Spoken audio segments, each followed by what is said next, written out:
এই খেল মহাৰণৰ দ্বাৰা তোমালোকৰ প্ৰত্যেকজনৰে জীৱন ভালকে গঢ়ি উঠক, নিজৰ নিজৰ জীৱনৰ লক্ষ্য আৰু উদ্দেশ্য সফল হওক, এইটোৱে মই প্ৰথম ভগৱানৰ ওচৰত প্ৰাৰ্থনা কৰিছো। আমি বহু বছৰৰ পৰাই অসমৰ বিভিন্ন ৰাজনৈতিক নেতা দেখিবলৈ পাইছো, বিভিন্ন চৰকাৰ দেখিবলৈ পাইছো, চৰকাৰে বিভিন্ন সময়ত বিভিন্ন কাম কৰি যোৱা দেখিবলৈ পাইছো। কিন্তু আজি অসমত যি চৰকাৰ চলি আছে, এই চৰকাৰখনত যিজনে নেতৃত্ব দিছে, আমাৰ সকলোৰে আদৰৰ শ্ৰদ্ধাৰ মুখ্যমন্ত্ৰী ডক্টৰ হিমন্ত বিশ্ব শৰ্মা ডাঙৰীয়াই ৰাজনীতিৰ পৰা বহুত দূৰত আহি অসমৰ সমাজখন গঢ়াৰ কাৰণে,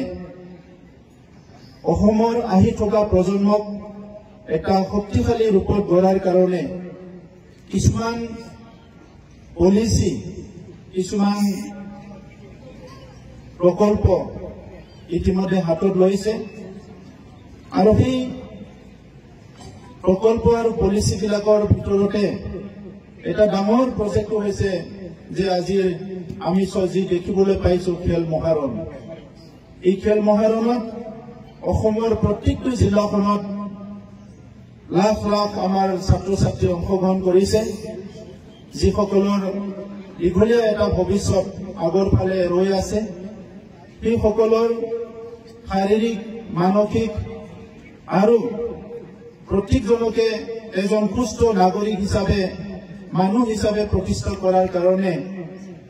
যি এটা অনুশীলনী, যি এটা এক্সাৰচাইজ আৰম্ভ হৈছে, এইটো মই আজি এই সভাৰ পৰা